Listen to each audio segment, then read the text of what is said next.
مختلف روایات اور احادیث نبوی صلی اللہ علیہ وسلم کی روشنی میں 4 ایسے معتبر انبیاء کرام ہیں جن کو اللہ تعالیٰ نے ابھی تک زندہ رکھا ہوا ہے، لیکن سوال یہ ہے کہ وہ 4 نبیوں کو اللہ پاک نے کہاں رکھا ہوا ہے، وہ کب تک زندہ رہیں گے؟ ناظرین گرامی، پہلے نبی جن کو اللہ پاک نے موت نہیں دی اور جن کے ہمیشہ زندہ رہنے کا ذکر اللہ پاک نے خود قرآن پاک میں کیا ہے، وہ ہیں حضرت عیسیٰ علیہ السلام۔ جب حضرت عیسیٰ علیہ السلام نے نبوت کا اعلان کیا تو انہوں نے اپنے ارد گرد کے لوگوں کو جمع کر کے فرمایا کہ میں آپ کو اللہ کے دین کی دعوت دیتا ہوں۔ وہ لوگ یہودی قوم سے تھے۔ ان کی دینی کتاب میں لکھا تھا کہ اللہ کا ایک نبی آئے گا جو یہودیوں کے دین کو ختم کر دے گا۔ اس ڈر سے یہودیوں نے آپ کو قتل کرنے کا منصوبہ بنا لیا۔ آپ یہودیوں کو اللہ کے دین کا حکم دیتے رہے، پر ان کو اس کی کوئی پرواہ نہ ہوئی۔ جب آپ علیہ السلام کو یقین ہو گیا کہ اب یہ لوگ میری کسی بات کا یقین نہیں کریں گے، جہالت پر ہی رہیں گے، ایک دن آپ نے سب یہودیوں کو اکٹھا کیا اور کہا کہ آپ میں سے کون اللہ کے دین پر ایمان لائے گا؟ ان میں سے تقریباً 12 یا 19 لوگوں نے اللہ پر ایمان لایا اور کہا کہ ہم مسلمان ہوئے ہیں۔ عیسیٰ علیہ السلام ہماری بخشش کا ذریعہ بنیں گے۔ باقی لوگوں نے دعوت دین کو قبول نہ کیا، یہودی ہی رہے۔ ایک وقت ایسا آیا کہ یہودیوں نے آپ کو قتل کرنے کا منصوبہ بنا لیا تھا۔ انہوں نے ایک توتیا نوس نامی شخص کو مقرر کیا کہ وہ آپ کو قتل کر دے۔ جب توتیا نوس آپ علیہ السلام کے پاس جا رہا تھا تو اللہ تعالیٰ نے ایک فرشتے کو حکم دیا کہ جاؤ حضرت عیسیٰ علیہ السلام کو آسمان کی طرف اٹھا لاؤ۔ وہ فرشتہ اللہ کے حکم کی تعمیل کرتے ہوئے آپ کو آسمان کی طرف لے گیا۔ جب آپ آسمان پر پہنچے تو آپ کی ملاقات آپ کی والدہ سے ہوئی۔ آپ کی والدہ نے آپ کو گلے لگا کر پیار کیا تو آپ نے فرمایا، اماں جان، اب ہم روز قیامت ہی ملیں گے۔ جب آپ کو زمین سے اٹھایا گیا تھا تو آپ کی عمر 33 سال تھی۔ حضرت جبرائیل علیہ السلام تو آپ کو بدلی کے ذریعے آسمان پر لے گئے، پر یہودی باہر کھڑے توتیا نوس کا انتظار کر رہے تھے کہ کب توتیا نوس حضرت عیسیٰ علیہ السلام کو ختم کر کے باہر آئے گا۔ کافی دیر کے بعد وہ سارے آپ علیہ السلام کے گھر گئے۔ انہوں نے وہاں ایک شخص کو پایا جس کا چہرہ آپ علیہ السلام جیسا تھا۔ انہوں نے اس کو قتل کر دیا۔ قتل کرنے کے بعد انہوں نے دیکھا کہ یہ چہرہ تو عیسیٰ علیہ السلام جیسا ہے، پر یہ تو ہمارا بھیجا ہوا توتیا نوس ہے۔ وہ یہ ماجرا دیکھ کر 2 گروہوں میں تقسیم ہو گئے اور آپس میں ہی لڑنے جھگڑنے لگ گئے۔ اس لڑائی میں بہت زیادہ یہودیوں کا قتل ہوا۔ اللہ پاک سورہ نساء کی آیت نمبر 157 تا 158 میں اس واقعہ کو یوں بیان فرماتے ہیں، اور ان کے اس کہنے یعنی فقریہ دعویٰ کی وجہ سے بھی ہم نے اللہ کے رسول مریم کے بیٹے عیسیٰ مسیح کو قتل کر ڈالا ہے، حالانکہ انہوں نے نہ ان کو قتل کیا اور نہ انہیں سولی پر چڑھایا، مگر ہوا یہ کہ ان کے لیے کسی کو عیسیٰ علیہ السلام کا ہم شکل بنا دیا گیا، اور بے شک جو لوگ ان کے بارے میں اختلاف کر رہے ہیں وہ یقیناً اس قتل کے حوالے سے شک میں پڑے ہوئے ہیں۔ انہیں حقیقت حال کا کچھ بھی علم نہیں، مگر یہ کہ گمان کی پیروی کر رہے ہیں، اور بلکہ اللہ تعالیٰ نے انہیں اپنی طرف آسمان پر اٹھا لیا، اور اللہ غالب حکمت والا ہے۔ حدیث نبوی صلی اللہ علیہ وسلم ہے کہ حضرت عیسیٰ علیہ السلام قیامت سے پہلے زمین پر آئیں گے اور سنت نبوی صلی اللہ علیہ وسلم کے مطابق زندگی بسر کریں گے۔ آپ علیہ السلام صلیب کو توڑیں گے، دجال کا جڑ سے خاتمہ کریں گے، تقریباً 7 برس تک دنیا میں زندگی بسر کر کے اللہ کے دین کو عام کریں گے۔ آپ کو مدینہ کی سرزمین گنبد خضرا میں دفن کیا جائے گا۔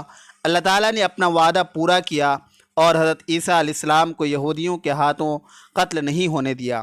آپ علیہ السلام کو آسمان کی طرف اٹھا لیا۔ جن لوگوں کا یہ عقیدہ ہے کہ حضرت عیسیٰ علیہ السلام قتل ہو گئے یا سولی پر لگائے گئے ہیں، وہ دائرۂ اسلام سے باہر ہیں، وہ کفر کر رہے ہیں۔ ناظرین گرامی، دوسرے نبی جن کو اللہ پاک نے ہمیشہ کی زندگی عطا کی ہوئی ہے وہ ہے حضرت خضر علیہ السلام۔ حضرت خضر علیہ السلام اس وقت دنیا میں تشریف لائیں گے جب دجال جاہلیت پھیلانے کے لیے نمودار ہوگا۔ حضرت خضر علیہ السلام ان لوگوں کو اللہ کے دین کا حکم دیں گے۔ ایک روایت میں ہے کہ حضرت محمد صلی اللہ علیہ وسلم اپنے صحابہ کرام کو حضرت خضر علیہ السلام کا قصہ سنا رہے تھے کہ آپ نے فرمایا کہ حضرت خضر علیہ السلام کا باپ ایک بادشاہ تھا جو حضرت خضر علیہ السلام کو اپنی بادشاہت نوازنا چاہتا تھا، لیکن حضرت خضر علیہ السلام کو دنیا کی بادشاہت پسند نہ آئی، تو اس نے اپنے والد کی سلطنت کا جانشیں بننے سے انکار کر دیا اور اپنے والد گرامی سے ناراض ہو کر جنگل میں جا کر رہنے لگے، جہاں ان کو کوئی بھی ڈھونڈ نہ سکا۔ آپ کا گزر ایک آب حیات چشمے سے ہوا۔ اس چشمے سے پانی پی کر آپ تاحیات زندہ رہنے میں کامیاب ہو گئے۔ آپ کے تاحیات زندہ رہنے کا ذکر کافی روایات میں ملتا ہے۔ حضرت انس رضی اللہ عنہ نے ایک روایت میں آپ کا ذکر اس طرح کیا ہے کہ جب اللہ کے نبی صلی اللہ علیہ وسلم کا وصال ہوا تو ایک بزرگ سارے مجمع سے ہوتا ہوا آپ صلی اللہ علیہ وسلم کی میت کے پاس آ کر رک گیا۔ اس نے کچھ پڑھا اور واپس چل بسا۔ اس کے جانے کے بعد وہاں موجود صحابہ کرام نے پوچھا کہ یہ کون شخص ہے؟ اس شخص کے بارے میں کوئی علم رکھتا ہے؟ حضرت علی بولے، جی ہاں، یہ حضرت خضر علیہ السلام ہیں۔ حضرت خضر علیہ السلام اللہ کے حکم سے مصیبت زدہ لوگوں کی رہنمائی کرتے ہیں۔ آپ علیہ السلام لوگوں سے صلاح کر کے ان کو اللہ کے حکم کے مطابق زندگی بسر کرنے کا حکم دیتے ہیں۔ ایک روایت میں ہے کہ حضرت خضر علیہ السلام سمندروں میں مصیبت زدہ کی مدد کرتے ہیں۔ حضرت خضر بہت نیک اور خدا ترس انسان تھے۔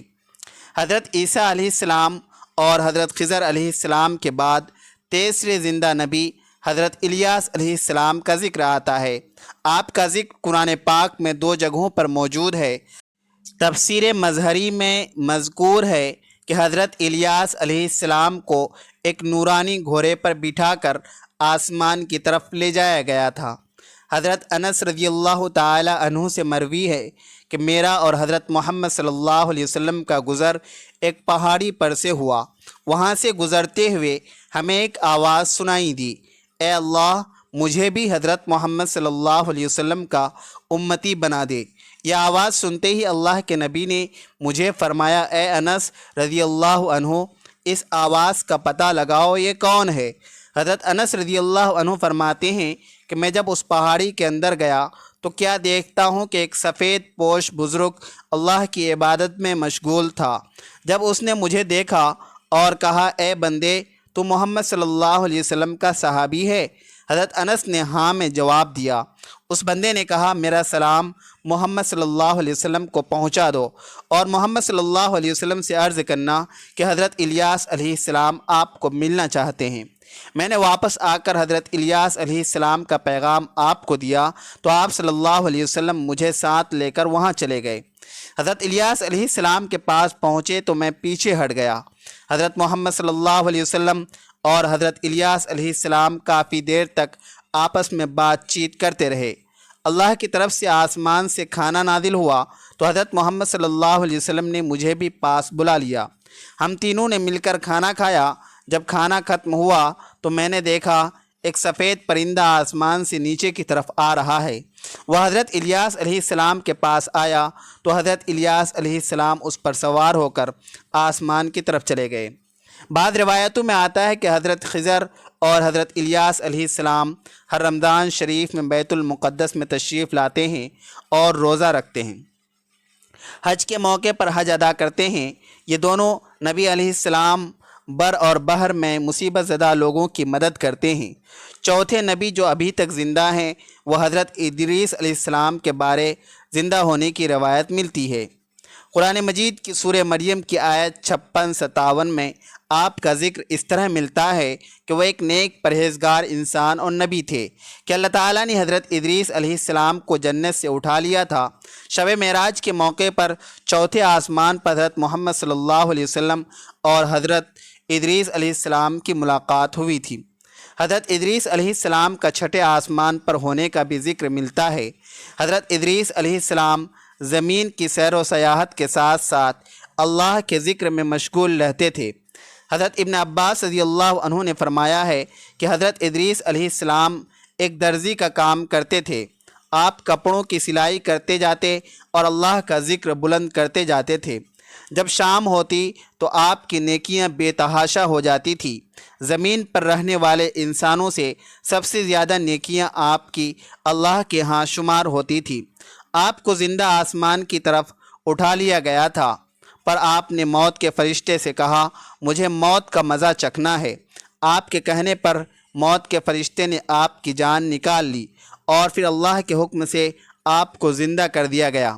آپ نے فرشتوں سے درخواست کی کہ میں دوزخ کو دیکھنا چاہتا ہوں، پھر آپ کو دوزخ میں لے جایا گیا۔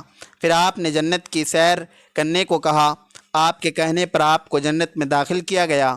جنت دیکھنے کے بعد آپ نے فیصلہ کیا کہ میں یہی رہنا پسند کروں گا۔ فرشتے نے آپ کو کہا کہ آپ اپنے مقام کی طرف جائیں۔